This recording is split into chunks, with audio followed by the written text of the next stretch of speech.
Q dan A. Seputar menyusui. Question 1. Apakah ketika hamil, ibu perlu mengonsumsi makanan dalam jumlah banyak supaya nantinya dapat menghasilkan ASI yang melimpah?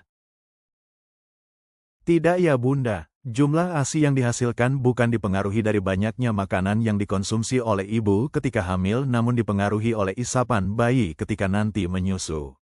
Ibu perlu mengonsumsi makanan satu porsi lebih banyak untuk memenuhi kebutuhan gizinya. Question 2. Apakah payudara harus dirawat khusus ketika hamil supaya ASI dapat diproduksi? Tifdak ya Bunda, tidak ada perawatan khusus pada payudara selain membersihkannya ketika mandi. Ketika usia kehamilan 16-20 minggu, ASI mulai diproduksi di dalam kelenjar payudara, sehingga ukuran payudara mulai membesar, puting dan areola mulai melebar dan berwarna lebih gelap. Question 3. Apakah puting perlu ditarik-tarik supaya keluar dan siap untuk menyusui bayinya? Tidak ya Bunda, menarik-narik puting baik secara manual atau dengan alat ketika hamil tidak direkomendasikan karena dapat menyebabkan kontraksi rahim sehingga bayi dapat lahir sebelum waktunya. Bayi menyusu bukan di puting tetapi di sebagian areola, area berwarna lebih gelap pada payudara. Question 4. Apa itu IMD, inisiasi menyusu dini? IMD adalah inisiasi menyusu dini di mana bayi diletakkan di antara dada dan perut ibu dalam 1 jam pertama sejak bayi lahir.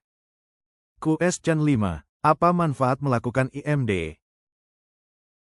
Manfaat melakukan IMD: menumbuhkan ikatan batin antara ibu dan bayi, bonding, menjaga suhu tubuh bayi tetap hangat, memungkinkan bayi untuk menyusu eksklusif lebih lama, memberikan perlindungan bagi bayi terhadap infeksi.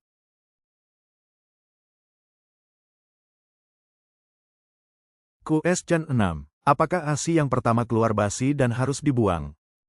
Kolostrum. ASI yang pertama kali keluar sejak bayi lahir disebut kolostrum. Ini merupakan cairan yang berwarna kekuningan dan banyak memberikan manfaat bagi bayi. ASI ini bukan cairan basi. Warna kekuningan dikarenakan kandungannya yang tinggi akan vitamin A. Question 7. Apa sih manfaat kolostrum? Manfaat kolostrum. Kolostrum kaya akan zat antibodi dan vitamin A sehingga dapat memberikan daya tahan tubuh yang baik dan melindungi bayi dari berbagai penyakit infeksi. Kolostrum mengandung zat pencahar yang membuat buang air besar bayi dari yang berwarna kehitaman berubah menjadi kehijauan kemudian kekuningan. Kolostrum mengandung zat yang dapat membantu usus bayi bekerja lebih baik.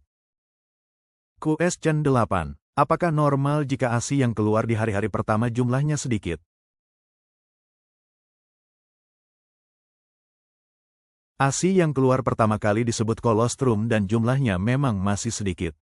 Ukuran lambung bayi pada hari pertama dan kedua sebesar kelereng dan dapat menampung 5-7 ml ASI.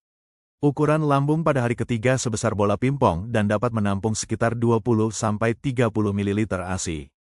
Ukuran lambung pada minggu pertama sebesar telur ayam dan dapat menampung sekitar 60-80 ml ASI. Question 9. Bagaimana cara menyusui yang benar? Cara menyusui yang benar. Dagu anak menempel ke payudara ibu.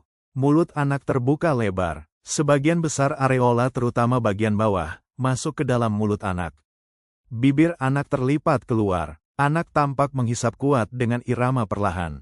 Pipi anak tidak boleh kempot, karena tidak menghisap, tetapi memerah ASI. Tidak boleh terdengar bunyi decak, melainkan terdengar bunyi menelan. Ibu tidak kesakitan. Kepala anak agak menengadah dan anak tenang. Question 10. Apa saja ya manfaat menyusui? Manfaat untuk bayi. Memberikan zat gizi lengkap. Memberikan kekebalan tubuh kepada bayi sehingga terlindungi dari berbagai penyakit infeksi. Memberikan ikatan batin kepada bayi. Melindungi jangka panjang dari penyakit tidak menular, hipertensi, diabetes, obesitas. Memberikan kecerdasan kepada bayi. Manfaat untuk ibu. Membantu menunda kehamilan. Mengurangi risiko kanker payudara dan ovarium. Memberikan ikatan batin kepada ibu. Terima kasih udah nonton Halsyah Education. Kalau kamu suka klik tombol like, subscribe, dan aktifkan lonceng biar kamu nggak ketinggalan video berikutnya. Tulis di komentar ya, kamu mau bahasan soal apa selanjutnya.